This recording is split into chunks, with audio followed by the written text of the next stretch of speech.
Good morning students, how are you. बेटा आज हमारा पॉलिटिकल का थर्ड चैप्टर स्टार्ट हो रहा है। हमारा थर्ड चैप्टर है government. Third chapter is government. अब इसके अंदर हम गवर्नमेंट के बारे में डिस्कस करेंगे। तो देखिए, अंडरस्टैंडिंग अ गवर्नमेंट, जो गवर्नमेंट है वो क्या है, गवर्नमेंट के बारे में हम डिस्कस करेंगे। The word government comes from Latin word governare. जो गवर्नमेंट वर्ड है वो गवर्नियर, लैटिन के गवर्नियर वर्ड से आया, जिसका अर्थ होता है टू स्टीयर अ शिप, मतलब एक शिप को चलाना, टू रूल, टू गाइड, या किसी को गाइड करना या rule banana.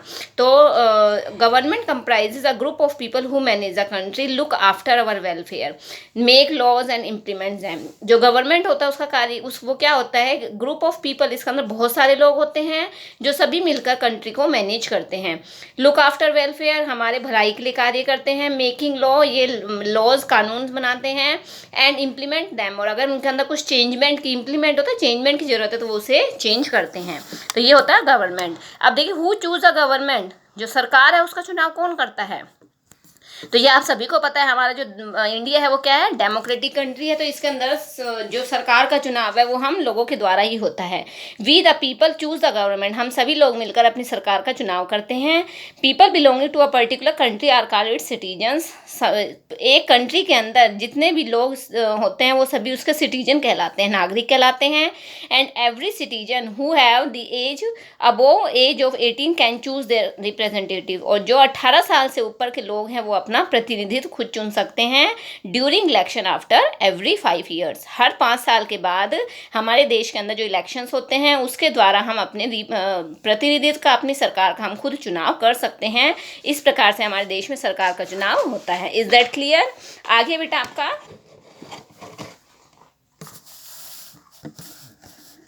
Law and the government, जो गवर्नमेंट है उसके अंदर लॉ का मतलब क्या कार्य होता है, किस प्रकार से। जैसा देखिए इसमें एग्जांपल दिया गया है, the government of country works in the same manner as the school principal, teacher and staff in school work. जिस प्रकार से हमारे स्कूल के अंदर सभी लोग मिलकर कार्य करते हैं, उसके अंदर कौन कौन आता है, प्रिंसिपल आते हैं, टीचर्स आते हैं और स्टाफ मेंबर्स, और जो 4th क्लास मेंबर्स होते हैं वो सभी मिलकर एक स्कूल के कार्य को चलाते हैं। जो प्रिंसिपल्स होते हैं और टीचर्स होते हैं वो सभी मिलकर एक टीम की तरह कार्य करते हैं।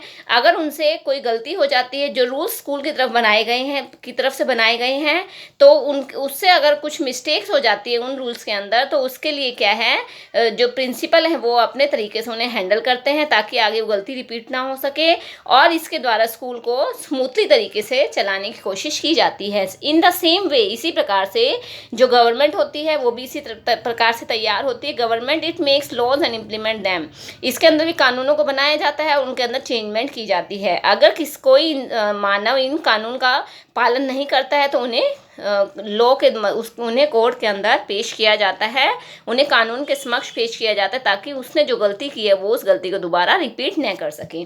आगे बेटा, how does the government manage such a huge country, एक अकेली सरकार इतने बड़े देश को कैसे मैनेज करती है, कैसे चलाती है। तो देखिए, every organisation is run with the help and cooperation of team. जैसे मैंने आपको एग्जांपल अभी स्कूल का दिया है, स्कूल का ले लीजिए, आप हॉस्पिटल का ले लीजिए, इसके अंदर केवल एक इंसान अपने स्कूल को, अपने संगठन, अपने संस्था को, अपने हॉस्पिटल को अकेला नहीं चला सकता, उसके अंदर बहुत सारे लोगों की, पूरे एक टीम वर्क की जरूरत होती है। सेम उसी प्रकार से गवर्नमेंट को, सरकार को भी क्या है, बहुत सारे लोगों की हेल्प की जरूरत होती है। तो इसके अंदर बहुत सारी एजेंसीज इसकी हेल्प करती हैं सरकार की। इन एजेंसीज के अंदर पुलिस आती है, लेजिस्लेचर आते हैं, जुडिशरी, ये सारे मिलकर गवर्नमेंट का कार्य करते हैं। इन सारी एजेंसीज के द्वारा गवर्नमेंट को क्या स्मूथ तरीके से आगे चलाने की कोशिश की जाती है। अब आगे देखिए बेटा, फंक्शंस ऑफ द गवर्नमेंट, जो सरकार है उसके क्या फंक्शंस होते हैं, क्या कार्य होते हैं। It maintain law and order, यह कानून बनाती है, ऑर्डर तैयार करती है। It deals with criminal and civil cases, अगर कोई अपराध है, अपराधी केस है, कोई किसी ने कोई गलत कार्य किया है तो उससे रिलेटेड जो कार्य होते हैं वो इसे डील करती है। It works to maintain peaceful relations with neighbouring countries, हमारे पड़ोसी जो देश हैं उनके साथ अच्छे रिलेशन बनाने के लिए कार्य करती है। It protects our international border, यह हमारे इंटरनेशनल इंटरनेशनल बॉर्डर को जो बाउंड्री है उसको प्रोटेक्ट करती है। It organise search and rescue operation, relief work. जैसा अब एग्जाम्पल के लिए बेटा कहीं पर बाढ़ आ गई है, तूफान आ गया है, कहीं पर सूखा पड़ गया है, तो वहाँ पर लोगों को हेल्प देने के लिए गवर्नमेंट की तरफ से जो रिलीफ फंड चलाए जाते हैं, जो कार्य चलाए जाते हैं, वो आपके सारे किसकी तरफ से किए जाते हैं? गवर्नमेंट की तरफ से ही किए जाते हैं। जैसे लेटेस्ट एग्जाम्पल कोरोना का है, जैसे इस समय हमारे देश में कोरोना फैला हुआ है, तो जो मजदूर प्रवासी लोग हैं उन्हें सरकार उनके गंतव्य स्थान तक पहुँचाने के लिए, उनकी जगह तक पहुँचाने के लिए सरकार ने कुछ स्पेशल ट्रेन्स स्टार्ट की हैं, जिसके द्वारा लोगों को एक स्थान से दूसरे स्थान पर पहुँचाया जा रहा है। ये सारा कार्य गवर्नमेंट की तरफ से किया जाता है। इसके अलावा देखिए इसके गवर्नमेंट के और क्या कार्य होते हैं। It maintain road and bridges, जो ये रोड हैं, ब्रिज हैं, ये सारे कार्य, ये हॉस्पिटल्स हैं, स्कूल्स हैं, म्यूजियम्स हैं, पार्क्स हैं, ये सारी भी चीज़ें किसके द्वारा? गवर्नमेंट के द्वारा बनाई जाती हैं। सप्लाई फॉर इलेक्ट्रिसिटी, इसके अलावा इलेक्ट्रिसिटी सप्लाई करना, पीने का पानी, ड्रिंकिंग वाटर, कुकिंग गैस, ये सारा कार्य भी गवर्नमेंट का होता है। Hospital, schools, offices run by the government, जो गवर्नमेंट स्कूल्स होते हैं, ऑफिसेज होते हैं, हॉस्पिटल्स होते हैं, वो भी सरकार के द्वारा चलाए जाते हैं। It tries to keep pollution and consumption of resources under control. इसके अलावा जो रिसोर्सेज, जो नेचुरल रिसोर्सेज हैं, ह्यूमन मेड रिसोर्सेज हैं, उनकी जो कंजप्शन है, अगर वो गलत तरीके से हो रहा है तो उसकी देख रेख करना भी सरकार का कार्य ही होता है। तो ये आपका था functions of the government. Is that clear? आगे बेटा आपका इनकम ऑफ द गवर्नमेंट, जो गवर्नमेंट है उसकी इनकम कहाँ से होती है, उसे पैसा कहाँ से मिलता है। तो देखिए जो भी जैसा एग्जाम्पल के जो गवर्नमेंट टीचर्स होते हैं, जो गवर्नमेंट हॉस्पिटल्स के अंदर डॉक्टर्स होते हैं, उनको जो सैलरी होती है वो कहाँ से दी जाती है? तो वो salary it is paid by the government. यह सारा कार्य, जो सारा पैसा है, कहाँ से आता है? सरकार की तरफ से आता है। लेकिन सरकार के पास पैसा कहाँ से आता है? This money comes from us. ये कहाँ से आता है? ये हमारी तरफ से ही सरकार के पास पैसा जाता है। ये एक साइकिल की तरह चलता है। हमारा पैसा सरकार के पास आता है, हमारा ही पैसा सरकार के पास पहुंचने के बाद सरकार वो हमें, जो गवर्नमेंट एम्प्लॉयज़ हैं, उन्हें वो सैलरी के रूप में देती है। That is a citizen in the form of tax. ये कैसे जाता है? हमारे पास से कैसे जाता है? टैक्स के फॉर्म में। टैक्स क्या होता है बेटा? देखो, tax is a charge levied by the government on income, sales and property. जो हमारी प्रॉपर्टी है, हमारे जो सेल्स हैं और जो हमारी इनकम है, इन सभी के ऊपर टैक्स लगाया जाता है। और जो टैक्स होता है वो हर पब्लिक से लिया जाता है, और पब्लिक से टैक्स इकट्ठा करके कहाँ चला जाता है? गवर्नमेंट के पास चला जाता है। गवर्नमेंट के कोष में, राहत कोष में चला जाता है, और उसके अंदर से, वहाँ से फिर वो प्रधानमंत्री राहत कोष जो होता है, वहाँ जाने के बाद जब गवर्नमेंट इस सारे पैसे को इकट्ठा करती है, उसको दोबारा सैलरी के रूप में वो गवर्नमेंट एम्प्लॉयज़ को दे देती है। इस प्रकार से सारा कार्य चलता रहता है। अब देखिए जीएसटी वर्ड सुना है आप लोगों ने। जीएसटी क्या होता है बेटा? Goods and services tax. तो ये कब स्टार्ट किया गया था हमारे इंडिया के अंदर? 30 जून 2017, 30 जून 2017 को इसे स्टार्ट किया गया था। ये भी क्या है? जीएसटी, जो गुड्स और सर्विसेज के ऊपर जो टैक्स लगाया जाता है, वो आपका शॉर्ट में जीएसटी कहलाता है। अब है आगे आपका बेटा organs of the government. Government के कितने पार्ट हैं, कितने ऑर्गन्स हैं? तो there are 3 organs, legislature, executive और जुडिशियरी। अब देखिए लेजिस्लेटर क्या होता है? It is a law making body of the government. यह क्या है? कानून के अंदर जो यह क्या होता है? कानून जो कानून बनाता है वो आपका क्या है? Law making body of government कहलाती है।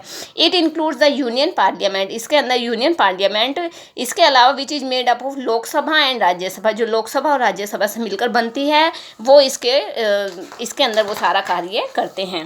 आगे आपका सेकंड है बेटा आपका एग्जीक्यूटिव। देखिए एग्जीक्यूटिव क्या होता है? It is second organ. यह गवर्नमेंट का सेकंड ऑर्गन है, दूसरा अंग है, दूसरा पार्ट है। That puts into the effect the laws made by the legislator. जो लेजिस्लेटर के द्वारा जो लॉज बनाए गए हैं, उन्हें इफेक्ट के अंदर लाना, यानी कि उन्हें किस प्रकार से उन्हें आगे फॉलो करना है, वो सारा कार्य एग्जीक्यूटिव, उन्हें एग्जीक्यूट करना, वो सारा कार्य एग्जीक्यूटिव का होता है। अब इंडिया सेंट्रल एग्जीक्यूटिव कौन होता है? प्रेसिडेंट होता है, लेकिन एक्चुअल में जो सारा वर्क होता है वो प्राइम मिनिस्टर के द्वारा किया जाता है। और उसी प्रकार जो स्टेट एग्जीक्यूटिव होता है वो कौन होता है? गवर्नर होता है, लेकिन स्टेट के अंदर जो सारा कार्य होता है वो किसके द्वारा होता है? सीएम के द्वारा होता है, चीफ मिनिस्टर के द्वारा होता है। थर्ड और लास्ट है आपका बेटा जुडिशरी। जुडिशरी में देखिए क्या होता है? It is the third organ of the government.